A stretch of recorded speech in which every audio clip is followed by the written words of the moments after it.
સુરત શહેરમાં ભારતીય જનતા પાર્ટી આગામી સ્થાનિક સ્વરાજની ચૂંટણી માટે આજે તેનું ચૂંટણી સંકલ્પ પત્ર રજૂ કર્યું છે। રાજ્યના મંત્રી કનુ દેસાઈના હસ્તે આ સંકલ્પ પત્રનું વિમોચન કરવામાં આવ્યું। સુરત શહેરમાં ભારતીય જનતા પાર્ટી આગામી સ્થાનિક સ્વરાજની ચૂંટણી માટે આજે તેનું ચૂંટણી સંકલ્પ પત્ર રજૂ કર્યું છે। રાજ્યના મંત્રી કનુ દેસાઈના હસ્તે આ સંકલ્પ પત્રનું વિમોચન કરવામાં આવ્યું છે। આ પ્રસંગે ભાજપ શહેર અધ્યક્ષ પરેશ પટેલ, મહામંત્રીઓ, સાંસદો અને ધારાસભ્યો સહિત અનેક હોદ્દેદારો અને પદાધિકારીઓ ઉપસ્થિત રહ્યા હતા। સુરત મહાનગરપાલિકાના કુલ 30 વોર્ડમાં 120 બેઠકો માટે ચૂંટણી યોજાઈ રહી છે। ભાજપે તમામ 120 બેઠક પર પોતાના ઉમેદવારો ઉતાર્યા છે। પાર્ટીએ લોકોને વિકાસ, સ્વચ્છતા અને ઇન્ફ્રાસ્ટ્રક્ચર જેવા મુદ્દાઓ પર ધ્યાન કેન્દ્રિત કરતા વચનો સાથે સંકલ્પ પત્રમાં વિવિધ યોજનાઓ રજૂ કરી છે। ભાજપના નેતાઓએ આ ચૂંટણીને વિકાસની ચૂંટણી ગણાવીને લોકોને સતત 5મી વખત પાર્ટીને સત્તા આપવા અપીલ કરી હતી। સમગ્ર ગુજરાત આજે જેને મિની વિધાનસભા કહીએ એ રીતની સ્થાનિક સ્વરાજ્યની ચૂંટણીમાં જઈ રહ્યું છે, ત્યારે સુરત શહેર સમગ્ર ગુજરાતનું સૌથી વધુ વિકાસ પામતું શહેર છે। ત્યારે સુરતના વિકાસ માટેનો સંકલ્પ પત્ર આજે અમે પ્રદેશના મહામંત્રીશ્રી અને સુરતના ઇન્ચાર્જશ્રી પ્રશાંતભાઈની આગેવાની હેઠળ અને અમારા વિધાનસભાના ઉપાધ્યક્ષ શ્રી પૂર્ણેશભાઈ તેમજ દરેક ધારાસભ્યશ્રીઓ અને શહેર પ્રમુખ શ્રી પરેશભાઈની આગેવાની હેઠળ સંકલ્પ પત્ર રજૂ કર્યું।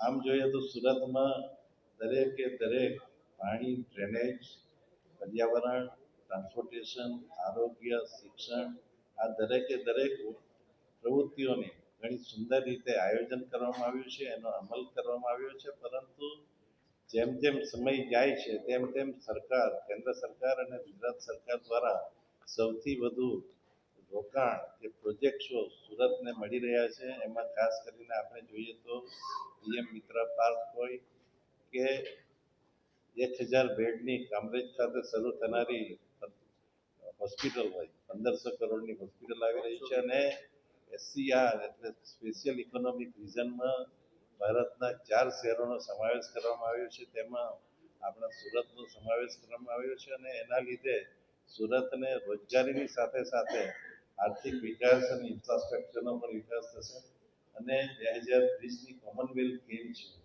એ ગેમના ઘણા બધા સ્પોર્ટ્સ સુરતમાં થવાના છે। એ માટે સ્પોર્ટ્સ ઇન્ફ્રાસ્ટ્રક્ચરમાં પણ સુરત આખા ગુજરાતમાં સૌથી આગળ રહેશે અને એ માટેની પણ આ આપણા સંકલ્પ પત્રમાં વ્યવસ્થા કરવામાં આવી છે।